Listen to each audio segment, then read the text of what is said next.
सो अगर हम कंबाइन करें कि एक्चुअल जो कूलम लॉ है वो क्या है, ठीक है, मैग्नीट्यूड और डायरेक्शन दोनों की अगर बात करते हैं तो।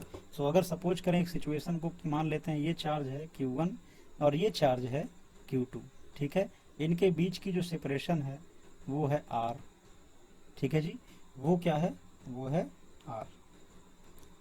और ये जिस मीडियम में रखें उसका डाई इलेक्ट्रिक कॉन्स्टेंट है K। सो जो फोर्स लगेगा अकॉर्डिंग टू कॉलम्स लॉ वो क्या होगा, वेक्टर क्वांटिटी होगी। तो फोर्स को हम कंप्लीटली ऐसे लिखेंगे F।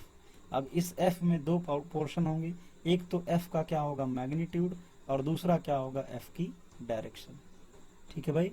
वेक्टर को इस तरीके से लिखा जाता है। मैं फिर एक बार 12th के बच्चों से बोलना चाहूँगा, ठीक है, जो 12th के बच्चे इस वीडियो को देख रहे हैं, मैंने 2-3 बार आपको ग्रुप में बताया भी है कि आप लोग क्या करिए कि सबसे पहले आप जो 11th में वेक्टर पढ़े हैं उसको रिवाइज कर लीजिए, क्योंकि इस चैप्टर में और आगे आने वाले काफ़ी चैप्टर्स में, ठीक है, जब मैग्नेटोस्टैटिक के लास्ट तक जितना भी हम पढ़ेंगे हमको वेक्टर का यूज़ करना ही करना है, ठीक है जी। वेक्टर बहुत इंपॉर्टेंट है आपकी फिजिक्स के लिए। फिलहाल हम जितनी ज़रूरत होगी इसमें जहाँ जहाँ पर जो पॉइंट आएगा वहाँ बताते चलेंगे, लेकिन आप लोगों ने जो पढ़ रखा है उसको आप जब रिवाइज किए रहेंगे तो आपसे प्रॉब्लम्स बनेंगी।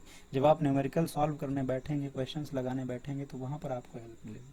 जब आप बुक पढ़ने बैठेंगे, खुद समझने की कोशिश करेंगे तो आपको बहुत ज़्यादा हेल्प मिलेगी, ठीक है। सो अगर फिजिक्स को अच्छे से पढ़ना है तो मैथमेटिक्स के जो कॉन्सेप्ट हैं जो पहले आप पढ़ चुके हैं 11th की फिजिक्स में, ठीक है, वो सब एकदम तैयार होने ज़रूरी है। इंटीग्रेशन, डिफरेंशिएशन, वेक्टर, ये सब पूरी की पूरी फिजिक्स में आपको मिलेगी, ठीक है। सो अभी एक वेक्टर क्वांटिटी को कैसे रिप्रेजेंट करते हैं, वेक्टर क्वांटिटी को उसके मैग्नीट्यूड और डायरेक्शन दोनों से रिप्रेजेंट करते हैं, ठीक है। सो ये हो गया मैग्नीट्यूड और ये हो गई उसकी डायरेक्शन। सो मैग्नीट्यूड की पोजीशन पर हम क्या लिखेंगे, मैग्नीट्यूड लिखेंगे। इसका मैग्नीट्यूड क्या होता है, 1/4πε0 Q1 Q2 अपॉन KR²। अब दूसरा पोर्शन क्या बचा, डायरेक्शन का, ठीक है। सो अगर हम बोलें कि ये स्ट्रेट लाइन है AB, ठीक है, और हमको जो वेक्टर है वो किसके अलोंग है, AB के अलोंग है, AB की डायरेक्शन लिखनी हो तो हम क्या लिखेंगे, AB कैप, ठीक है। अगर बोला जाए BA की डायरेक्शन, B टू A, ये क्या था A टू B मतलब इस डायरेक्शन में। अब ये क्या B मतलब B टू A, इस डायरेक्शन, दोनों डायरेक्शन अपोजिट हो गई ना, तो इसको कैसे लिखेंगे हम, BA कैप। रिलेशन क्या है इन दोनों में, इन दोनों में रिलेशन ये है कि ये दोनों एक दूसरे के क्या है, अपोजिट है, जस्ट अपोजिट। एक अगर ऐसा है तो दूसरा ऐसा है, तो जब भी जस्ट अपोजिट की बात होती है वेक्टर में तो हम नेगेटिव साइन से रिप्रेजेंट करते हैं। अगर ये वेक्टर R है तो ये वेक्टर क्या होगा, -R, यानी कि हम इसको क्या लिखेंगे, is equal to -AB cap, ठीक है। सो ये कुछ बेसिक चीज़ें हैं किसकी, वेक्टर की, जो पता होनी चाहिए। पॉइंट की कि यहाँ पर डायरेक्शन कैसे लिखेंगे। अब जो फोर्स की डायरेक्शन है वो R के अलोंग है, R मतलब line joining these two charges, ठीक है। R के अलोंग इस डायरेक्शन में भी हो सकती है, अगर रिपल्सन की बात हो, ये इसको रिपल करे, इस डायरेक्शन में हो सकती है अगर ये Q2 Q1 को रिपल करे, यानी कि बाहर के डायरेक्शन में, या फिर अगर Q1 इसको अट्रैक्ट करता है तो इस डायरेक्शन में, Q2 इसको अट्रैक्ट करता है तो इस डायरेक्शन। कुल मिलाकर के जो डायरेक्शन है वो किसके अलोंग है, R के अलोंग। इधर भी हो सकती है, इधर भी हो सकती है। सो हम क्या लिखेंगे, अलोंग R, अलोंग R। अब मैथमेटिक्स में ऐसे वर्ड में नहीं लिखा जाता, तो अलोंग R को हम क्या लिखेंगे, R कैप। R कैप का मतलब हो गया in the direction of R vector, in the direction of R vector, ठीक है। सो कंप्लीट जो फार्मूला बनेगा वो क्या बनेगा, 1/4πε0 Q1 Q2 upon KR² into R cap. तो ये पोर्शन मैग्नीट्यूड, ये पोर्शन डायरेक्शन। अब हम लिख सकते हैं F vector is equal to ये, ठीक है। सब यहाँ पे ध्यान देने वाली बात क्या है, ध्यान देने वाली बात ये है कि अगर कहीं पर ऐसे लिखा हो F is equal to 1/4πε0 Q1 Q2 upon R², ठीक है, या KR², सो आप इस लाइन को हमेशा क्या लेके चलेंगे, रॉन्ग, ये गलत है। जैसे ऑप्शन में पूछ लिया जाए भाई कि Q1 Q2 के बीच में कितना फोर्स लगेगा, 4 ऑप्शन दे रखे हों, ये ऐसा ऑप्शन भी उनमें से हो तो इसको आप तुरंत क्या करेंगे, कट कर देंगे। ये गलत है। क्यों कट कर देंगे, क्योंकि ये जो पोर्शन है ये फोर्स का क्या है, मैग्नीट्यूड है केवल, और यहाँ पर जो लिखा हुआ है वो मैग्नीट्यूड और डायरेक्शन दोनों लिखा हुआ है। अब इस स्टेटमेंट को पढ़िए, एक वेक्टर क्वांटिटी इक्वल हो जा रही है कि स्केलर क्वांटिटी की। क्या ऐसा पॉसिबल है? Not possible. अगर यहाँ पे मॉड लगा होता, मॉड का मतलब केवल मैग्नीट्यूड, ये डायरेक्शन वाला पोर्शन ना होता, तब ये सही था। ठीक है, सो ये सारी बेसिक चीजें भी आपको ध्यान में रखनी है। अब अगर कहीं पे ऐसे लिखा हो कि F is equal to 1/4 pi epsilon naught Q1 Q2 upon K R square R cap, so ये भी क्या है? रॉन्ग, क्योंकि यहाँ पर केवल मैग्नीट्यूड की बात हो रही है। F या फिर मॉड F बात एक ही है, केवल मैग्नीट्यूड की बात हो रही है, तो डायरेक्शन वाला टर्म नहीं आएगा। ठीक है, ये भी रॉन्ग हो जाएगा। अगर कहीं पे ऐसे लिखा हुआ है, ठीक है, अगर कहीं पे ऐसे लिखा हुआ है कि F इज इक्वल टू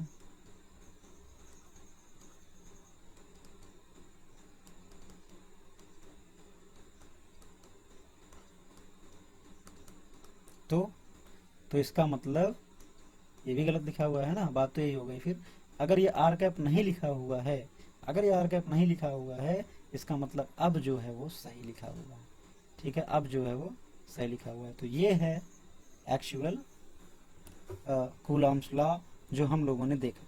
ठीक है, सो कूलॉम्स लॉ क्या होता है? ये स्टेटमेंट आप सबकी एनसीईआरटी बुक में लिखी होगी, आप उसको देखें, समझें जो एनसीईआरटी में लिखा हुआ है, और उसको नोट करें। ठीक है, अपनी नोट्स बनाते चलें, जो जो मैं बताते जा रहा हूँ पॉइंट्स को उनको लिखते चलें। ठीक है, सो अब हम लोग देखते हैं कुछ इस फॉर्मूले में जो कुछ चीज़ें यूज हुई हैं। ठीक है, जो मैंने पहले छोड़ दी थी, अभी बताया था कि जब मैं ये कॉन्सेप्ट खत्म कर लूँ, फोर्स का कॉन्सेप्ट खत्म कर लूँ, तब मैं उन पर डिस्कस करूंगा, तो उनको ज़रा देखते हैं। अब हम लोगों ने देखा कूलॉम्स कांस्टेंट ए में ना, ए में जब हम एसआई सिस्टम या फिर एमकेएस सिस्टम में देख रहे थे, तो वहां पे एक टर्म आया ना, ए की वैल्यू हमने बताई 1/4 पाई एप्सिलॉन नॉट, ये बताई है ना। अब इसमें 4 तो समझ में आता है कि 4 डिजिट है, पाई भी समझ में आता है, 3.14 इसकी हम वैल्यू लिखते हैं। एप्सिलॉन नॉट जो है वो हमारे लिए नया टर्म मिला। ठीक है, सो एप्सिलॉन नॉट क्या है? तो एप्सिलॉन नॉट एक्चुअली में क्या है मैं बता दे रहा हूँ। यहाँ पे है ये स्पेस की permittivity, permittivity, permittivity of space. ठीक है, अब इस परमिटिविटी टर्म को थोड़ा सा समझते हैं। ठीक है, परमिटिविटी टर्म को थोड़ा सा समझते हैं। सो मैंने क्या टर्म लिखा? मैंने लिखा परमिटिविटी। हिंदी में जो इसका नाम होता है उसे कहते हैं विद्युतशीलता। ये थोड़ा सा ज्यादा समझ में आएगा आपको, विद्युतशीलता। ठीक है, विद्युतशीलता का मतलब या परमिटिविटी का मतलब इलेक्ट्रिसिटी को सहने की क्षमता। ठीक है, उसको झेलने की क्षमता। जैसे जो मीडियम है, उस मीडियम के जो पार्टिकल्स हैं वो कितना इलेक्ट्रिसिटी स्टोर कर सकते हैं, कितना इलेक्ट्रिसिटी को झेल सकते हैं बिना ब्रेक डाउन में जाए, बिना ब्रेक डाउन हुए। ठीक है, जो मीडियम है उसके पार्टिकल्स में, ठीक है, उसके पार्टिकल्स में ब्रेक डाउन ना हो, तब तक कितनी इलेक्ट्रिसिटी हम उस मीडियम में फ्लो कर सकते हैं। ठीक है, ये उसकी ये प्रॉपर्टी बताती है परमिटिविटी। ठीक है, अब किसी भी मीडियम की परमिटिविटी को हम किससे डिनोट करते हैं? एप्सिलॉन से डिनोट करते हैं। एप्सिलॉन का मतलब permittivity of any medium, any medium. ठीक है जी, किसी भी मीडियम की परमिटिविटी। अगर हम एप्सिलॉन नॉट लिखते हैं, सो नॉट बनाने का स्पेशली मतलब यही है कि हम किसकी बात कर रहे हैं? स्पेस की बात कर रहे हैं, निर्वात की बात कर रहे हैं, वॉक्यूम की बात कर रहे हैं। ठीक है जी, सो हम क्या लिखेंगे? Permittivity of free space, free space या फिर वैक्यूम, निर्वात की बात करें। ठीक है, सो ये हो गया परमिटिविटी ऑफ फ्री स्पेस, अगर नॉट लगा दिए। अब एक और टर्म होता है, हम लिखते हैं E R, epsilon R. Epsilon R का मतलब रिलेटिव परमिटिविटी। क्या? Relative permittivity. ठीक है, अब जरा इन तीनों को समझते हैं और इसमें रिलेशन क्या है वो देखते हैं, क्योंकि जो प्रॉब्लम्स आती हैं, जो क्वेश्चंस आते हैं वो इसी पर बेस्ड होते हैं। ठीक है, अब क्या प्रॉब्लम आती है कि जो ये रिलेटिव वाला कॉन्सेप्ट है इसको जरा समझते हैं, रिलेटिव परमिटिविटी। सो जब भी रिलेटिव की बात हो ये हमेशा ध्यान रखें, जैसे बोला जाए कि ए डिपेंड्स ऑन बी, ठीक है। अब इस स्टेटमेंट को हम कैसे लिखते हैं, या ऐसे लिखा हुआ है A with respect to B. So mathematics में इसको कैसे रिप्रेजेंट करेंगे हम, A with respect to B. So इस विथ रिस्पेक्ट टू के लिए हम क्या बनाते हैं, ये डिवाइड का सिंबल बनाते हैं, ठीक। जैसे फॉर एग्जांपल अगर हमको बोला जाए कि 12 with respect to 3, what is 12 with respect to 3, तो हम क्या करेंगे 12 को 3 से डिवाइड करेंगे, आंसर आएगा 4, और हम क्या लिखेंगे 4 टाइम्स, आंसर क्या लिखेंगे 4 टाइम्स। सो आंसर क्या मिल गया, क्वेश्चन क्या था what is 12 with respect to 3, so हमने क्या आंसर दिया 4 टाइम्स। तो 3 के रिस्पेक्ट में जो 12 है वो चार गुना है, तो 3 को अगर हम 4 गुना ऐसे ऐसे लिखेंगे तब जाकर के हमको 12 मिलेगा, है ना। सो वही सेम चीज यहाँ पर भी होती है। तो रिलेटिव का मतलब होता है with respect to any other quantity, ठीक है। तो जब भी किसी चीज को हम किसी दूसरी क्वांटिटी के रिस्पेक्ट में देखते हैं तो उस चीज को हम लोग क्या बोलते हैं, रिलेटिव एनालिसिस या फिर रिलेटिव स्टडी, ठीक है जी। अब यहाँ पर क्या बोला गया, रिलेटिव परमिटिविटी, तो इसको डिनोट करने के लिए हम लोगों ने क्या लिखा, epsilon R, R for relative. So relative permittivity की डिफिनेशन क्या दी गई, परमिटिविटी ऑफ एनी मीडियम, किसी भी मीडियम की परमिटिविटी, इसका मतलब epsilon with respect to free space, with respect to free space, यानी कि permittivity of any medium epsilon with respect to के लिए क्या लगाएंगे, डिवाइड फ्री स्पेस की परमिटिविटी का मतलब एप्सिलॉन नॉट।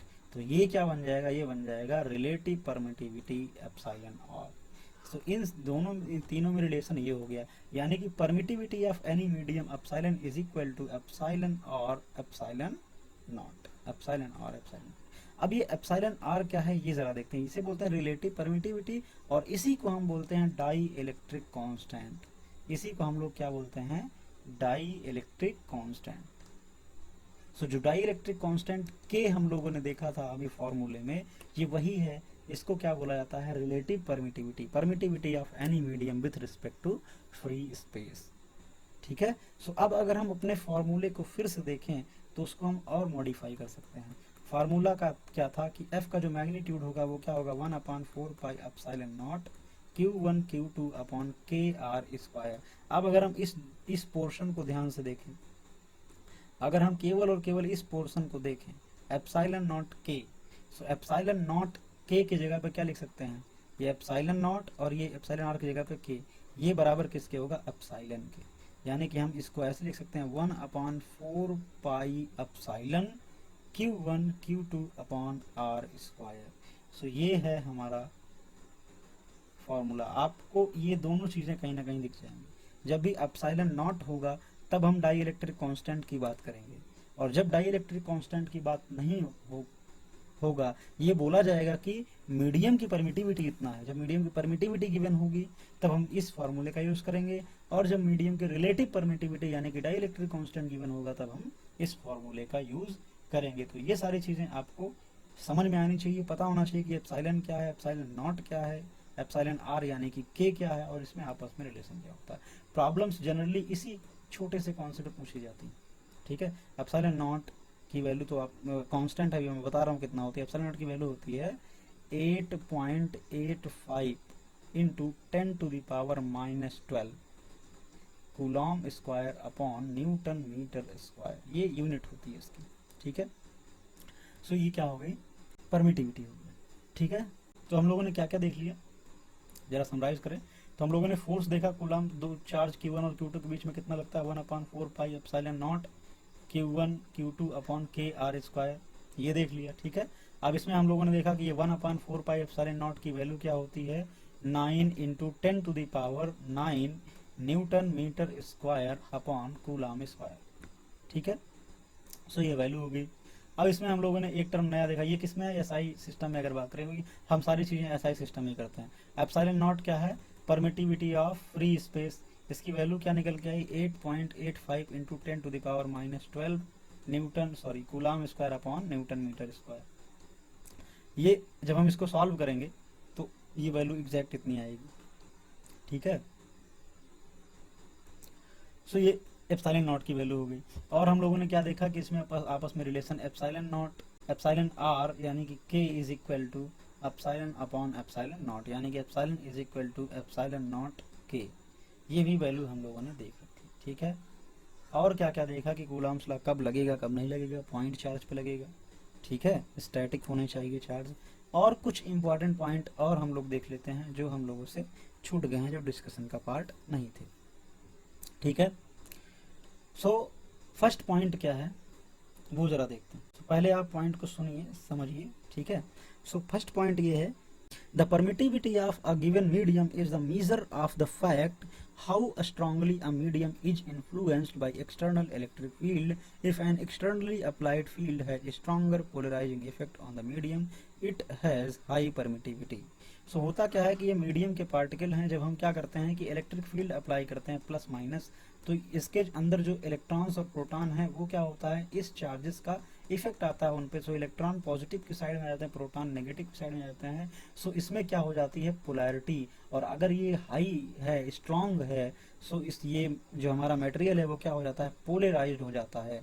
पोलराइज्ड होता है इसका मतलब जो अनपोलराइज्ड था, जिसमें पॉजिटिव और नेगेटिव चार्ज अलग अलग नहीं हुए थे, ठीक है, इलेक्ट्रिक नेचर नहीं आया था, उसको अनपोलराइज्ड बोला गया। लेकिन अब इसमें चार्ज अलग अलग हो गए तो ये पोलराइज्ड हो गया, ठीक है।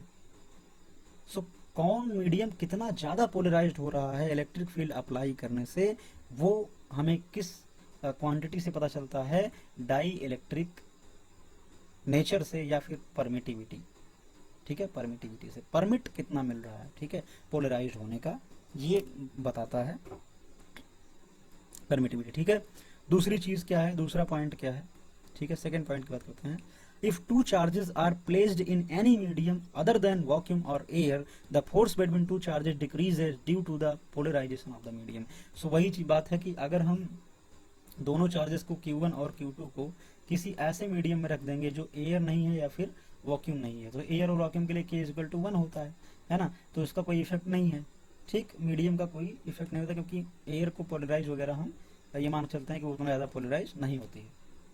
लेकिन अगर ये कोई अदर मीडियम है तो इस Q1 और इस Q2 का असर पड़ेगा, तो अगर ये पॉजिटिव है तो जितने इलेक्ट्रॉन सभी साइड आ जाएंगे, है ना, ये नेगेटिव है तो सब इधर चले जाएंगे। मतलब जिस हिसाब से Q1 Q2 का नेचर होगा उस हिसाब से इसके अंदर भी कुछ ना कुछ चेंजेस आएंगे। सो अगर हम कंपेयर करें तो आप लोग यहाँ पर देख सकते हैं कि अगर हम एयर की बात करें या फिर वॉक्यूम की बात करें तो फोर्स क्या होगा, 1/4 pi epsilon naught Q1 Q2 upon R square, क्योंकि यहाँ पर K की वैल्यू क्या रखेंगे, 1 रखेंगे, K की वैल्यू 1 रखेंगे। अगर कोई एनी अदर मीडियम होगा तो F इज इक्वल टू क्या होगा, F डैश यहाँ पे अगर हम बात करें 1/4 पाई एप्सिलॉन नॉट कांस्टेंट लगेगा dielectric Q1 Q2 upon R square.